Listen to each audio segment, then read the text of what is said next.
Assalamualaikum warahmatullahi wabarakatuh. Kami dari kelompok 4 akan mempresentasikan hasil diskusi kelompok kami yang bertema model-model supervisi pendidikan dan karakteristiknya. Model-model supervisi pendidikan terdiri dari 4 model. Yang keempat model tersebut berbeda penggunaan. Dengan kata lain, pada penggunaan model-model ini harus sesuai dengan masalah satuan pendidikan Islam agar dalam kinerja yang dilakukan sebisa mungkin akan efektif dan efisien.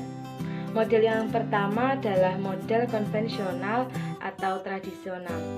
Model supervisi konvensional adalah model yang diterapkan pada wilayah yang tradisi dan kultur masyarakat otoriter dan feodal.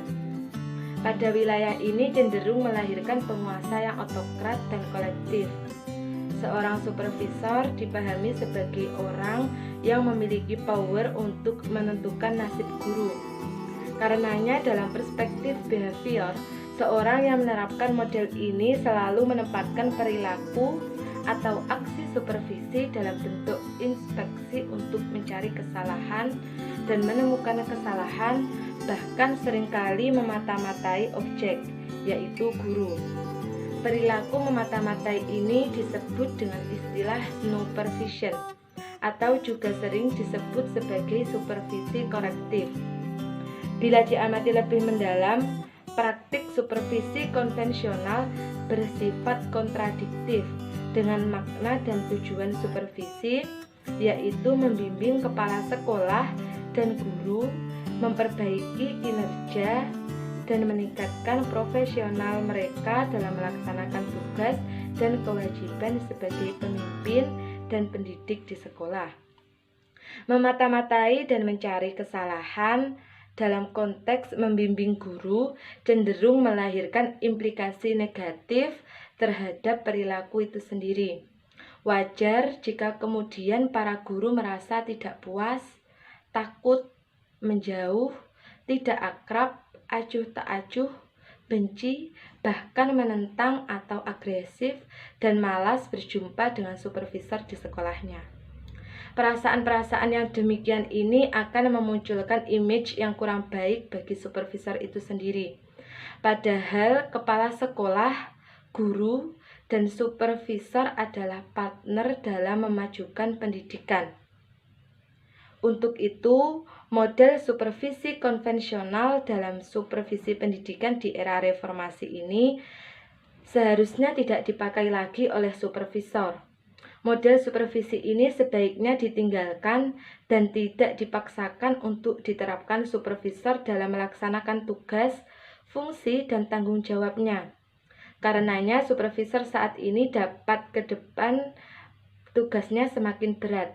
Tugas yang semakin berat ini mustahil bisa dikerjakan tanpa kolaborasi, menjalin kerjasama, dan berhubungan secara harmonis, dan berpartner dengan pihak-pihak terkait seperti kepala sekolah, guru, staf sekolah, peserta didik, dan semua unsur pimpinan di sekolah. Permasalahannya sebenarnya tujuan dari supervisor tersebut baik, namun cara mengomunikasikannya itu kurang bisa menyikapi apa yang dibutuhkan oleh kepala sekolah, guru, dan staf lainnya. Apabila kita bisa mengomunikasikannya secara baik-baik dengan menggunakan bahasa penerimaan bukan penolakan, yang nantinya guru akan sadar dengan sendirinya untuk memperbaiki kesalahannya. Yang kedua adalah model artistik. Model artistik adalah ketika supervisor melakukan kegiatan supervisi dituntut untuk berpengetahuan, berketerampilan, dan tidak kaku dalam kegiatan supervisi, juga mengandung nilai seni atau art. Model supervisi artistik mendasarkan diri pada bekerja untuk orang lain atau working for the others, bekerja dengan orang lain, working with the others, dan bekerja melalui orang lain atau working through the others. Supervisor dalam model supervisi artistik ini ingin menjadikan kepala sekolah, guru, staf sekolah menjadi dirinya sendiri, diajak bekerja sama, saling tukar dan kontribusi ide pemikiran, memutuskan dan menetapkan bagaimana seharusnya mengelola sekolah yang baik, dan guru mengajar dengan baik untuk sama-sama berusaha meningkatkan mutu pendidikan.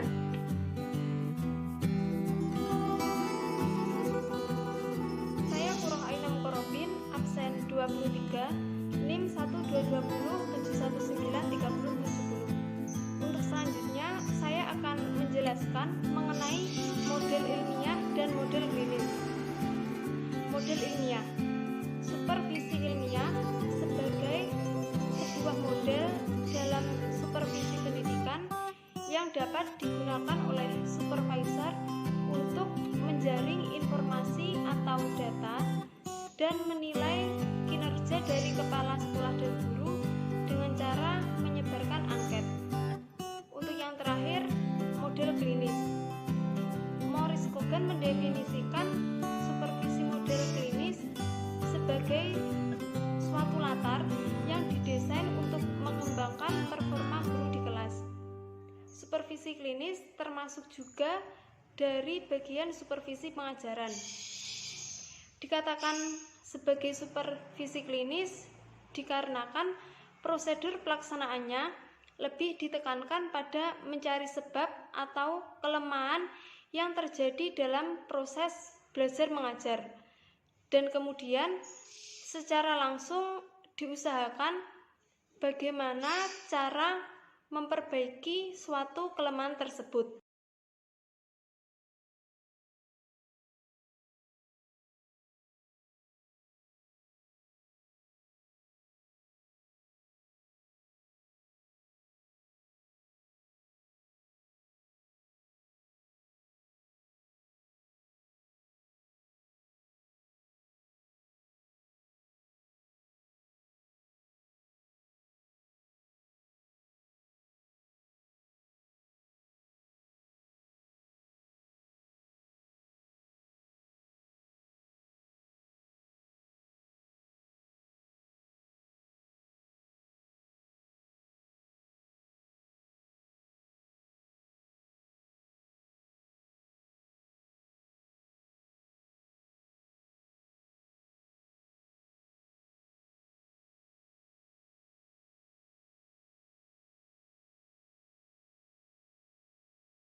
Menyebabkan supervisor yang semestinya adalah orang hebat dalam memberikan bimbingan dan pelayanan kepada kepala sekolah atau guru guna meningkatkan mutu pendidikan.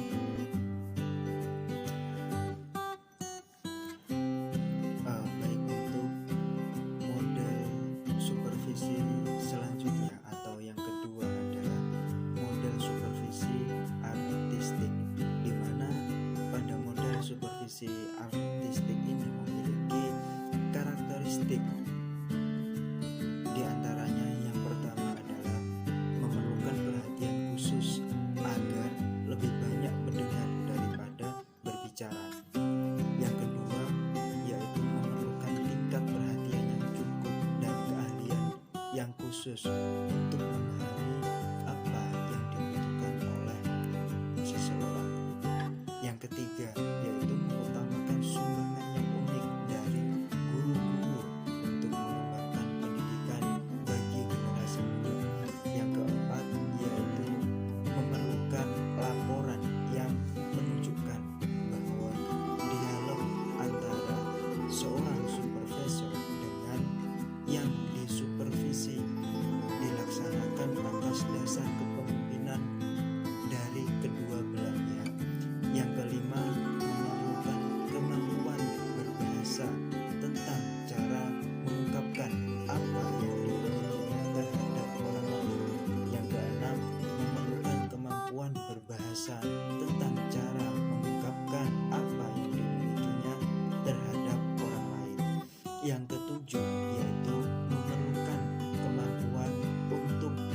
menafsirkan makna dari peristiwa yang diungkapkan sehingga memperoleh pengalaman dan mengapresiasi dari apa yang dipelajari. Nah, yang terakhir yakni nomor 8 menunjukkan fakta bahwa sensitivitas dari pengalaman merupakan instrumen utama yang digunakan sehingga situasi pendidikan itu diterima dan bermakna bagi orang yang disupervisi.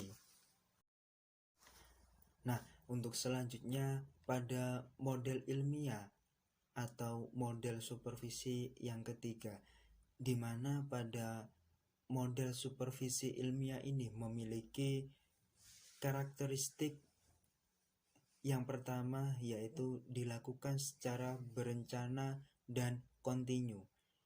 Yang kedua, sistematis dan mengutamakan prosedur atau metode-metode tertentu.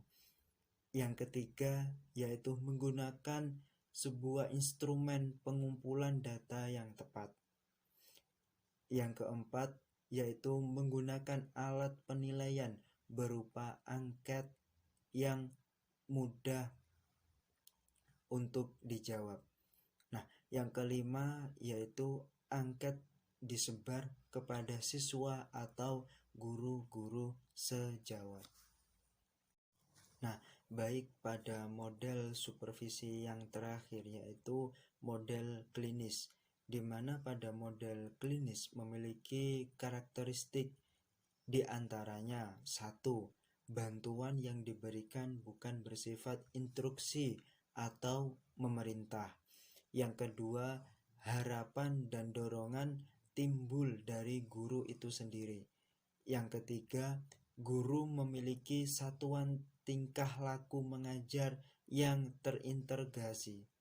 Yang keempat, suasana dalam pembelajaran supervisi penuh kehangatan, kedekatan, dan keterbukaan.